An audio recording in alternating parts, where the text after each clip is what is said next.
Yeah, we've got no issues with that at all. Feel free to mention either one of us. Let's get into this, folks. Spawning here in the top right corner of the map. Continuing on with this best of 9 clan war.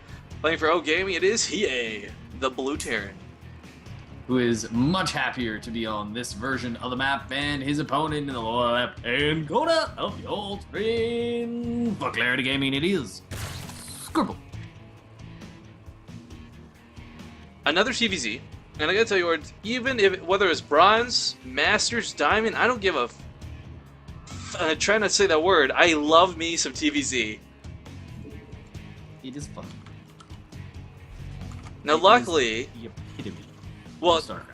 this is kind of a map where there's some really nice engaged spots for both players. As we take a look here, it's one of the newer maps. Some of you may have this vetoed on ladder and not had the pleasure of experiencing it, but the base is expanded in a very awkward position. Both players can easily get 4 bases, but beyond that, that's when it gets really weird due to these lower right and top left bases.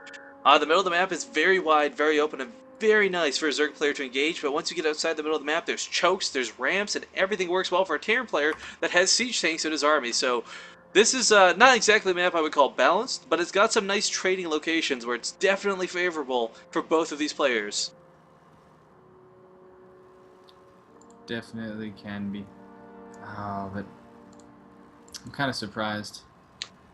Or Scribble. I've got my fingers crossed, man. I want to see that cat's block because it is going to be CC first again.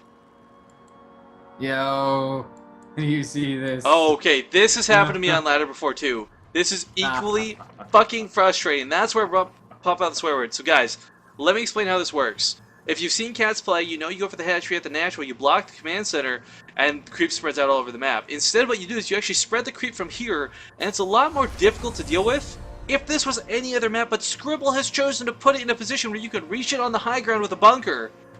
So this is not going to work out well for him if Hiei scouts this. And if Hiei scouts this, this is a huge dedication. This is, of course, hatch first before pool. It's not going to go too well for him.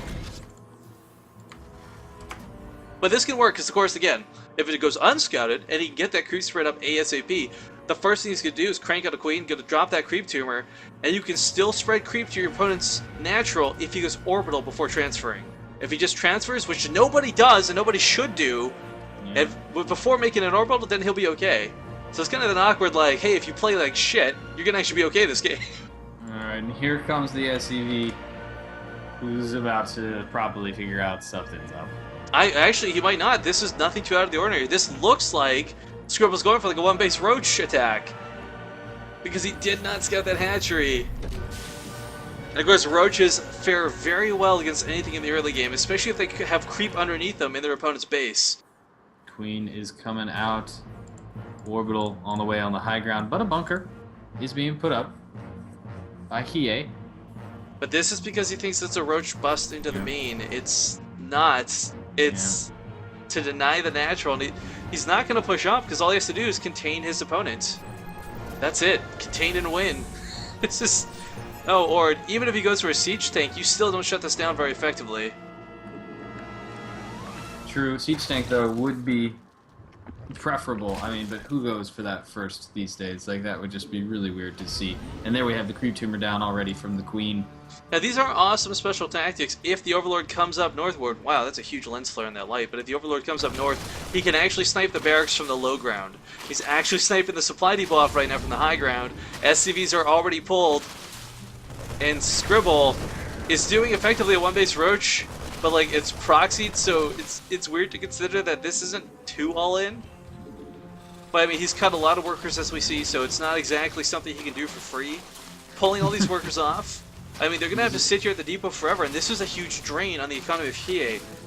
It doesn't show up in resources lost, sadly, but this is a lot of invested time where 5 SCVs are not mining.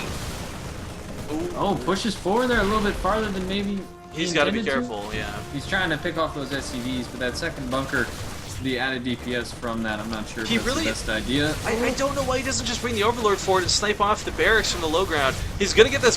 Oh, this body, but just barely is not going down. Air finally does go down. Hold position. Very nice. But of course, this is a great little bit of micro right there, but he's still in for a rough time. Yeah, all Hiei has to do is hold. If he throws another couple bunkers, he's A-okay. Because again, our opponent actually, if he hadn't lost so many SCVs to this point, Hiei would have been massively far ahead. But look at this, pulling SCVs now. He's got less workers on the field than his opponents. He's actually lost more workers than he has on the field.